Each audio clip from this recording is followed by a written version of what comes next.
Minggu lepas kita telah mengenali beberapa jenis kamera. Untuk episod kali ini pula, kita ingin mengenali kamera yang popular sehingga ke hari ini, iaitu DSLR. Lebih lanjut berkenaan kamera DSLR, seperti biasa, kita bersama Cikgu Sharif. Jumpa lagi. Ya. Jadi kita ni lah nak tanyalah tips-tips untuk DSLR. Sebelum tu saya nak tanya dulu, apa sebenarnya maksud DSLR ni? Mungkin ramai penonton di rumah tak tahu. Dia orang tersebut DSLR tapi tak tahu apa dia DSLR tu. Okey, so ramai yang tak tahu tentang DSLR, Digital Single Lens Reflector. Sebiji kamera yang menggunakan body dan juga satu lens. Lens. So ini adalah body dan juga lens. SD card. Yes, kita gunakan SD card. So ini tidak menggunakan filem lagi. Okey, jadi pada minggu ni kita nak bagi tips bagaimana nak menghasilkan ataupun nak mengendalikan kamera DSLR. Ada 4 perkara yang kita perlu belajar. 4 perkara tuan-tuan.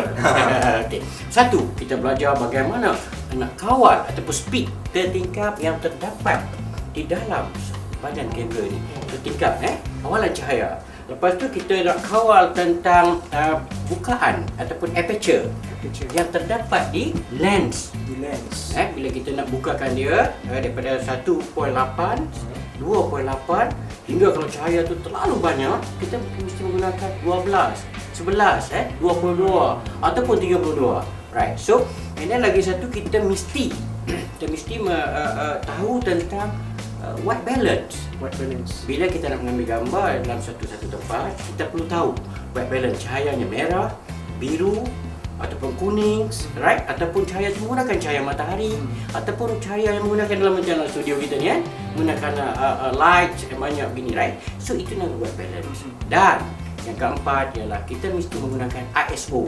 ISO ni kalau dahulu dikenali dengan perkataan ASA. Apa itu asas sebenarnya? Okey, ASA ini adalah fungsinya untuk menambah baikkan.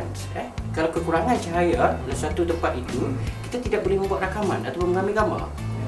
So kalau di luar, kita digalakkan menggunakan ISO ataupun ASA 100 saja. 100. Sebab cahayanya dah cukup terang. Tetapi bila di dalam bangunan begini, kita menggunakan ASA itu mengikut kesesuaian. Seperti 400, 800, 1600, 3200 ataupun 6400. Right. Ini adalah untuk penambahbaikan, nak mencantikkan lagi gambar kita. Tetapi harus diingat, jika salah guna, pasti gambar anda akan rosak, right? Jadi penggunaan lens ini berbeza. Untuk mengambil gambar yang lebih jelas, lebih besar, lebih dekat, kita menggunakan lens yang menggunakan zoom lens dipanggil. Zoom lens, right. Jadi menggunakan zoom lens. Ada kita nak ambil gambar portrait, kita akan menggunakan contoh 50mm. Itu kita nak ambil portrait dalam studio. Itu kita gunakan 50mm, prime lens. Itu yang sebenarnya yang kita perlu belajar. Bila kita nak mengambil gambar yang lebih luas, menunjukkan sesuatu macam ke LCD itu nampak lebih gah. Right. So kita menggunakan wide angle ataupun kita menggunakan fish eye. Wide angle ini ada contohnya 10mm, 1. So bila kita mendapat wide ni, kita mendapat gambaran yang lebih luas, gambar yang lebih nampak gagah. So sekeping gambar itu akan memberi makna yang lebih jelas bila kita lihat gambar itu sebenarnya. Right.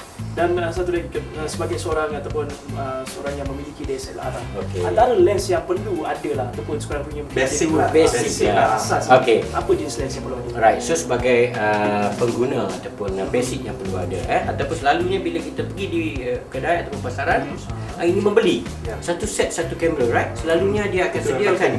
Ini adalah tip-tips kalau selalunya dia akan sediakan pada kita, sebagai pengguna, dia akan sediakan lens yang 18 to 135. 18 tu untuk wide yang dah cukup normal, right? 135 adalah satu cukup untuk mengambil gambar yang jauh. Maknanya begini, dah cukup sudah. Jadi cukup ada satu lens sudah cukup. Dah cukup untuk membantu kita mengambil gambar yang daripada close up ataupun medium shot dan juga wide shot. Itu cerita. Itu dia lebih dikenali dengan standard lens lah. Standard lens, yes, betul. Okey, nampaknya sampai di sini saja. Betul. Untuk episod kita pada kali ini berkenaan dengan DSLR. Tadi kita dah tahu pasal lens, pasal speed light, dan juga kamera. Banyak sangat yang kita belajar hari ini. Jadi kepada anda di rumah nak tahu apa pula topik yang kami akan bincangkan atau memberi tips kepada anda. Betul. Ah. Terus saksikan kami seperti biasa minggu depan dalam Smart Pagi Malaysia.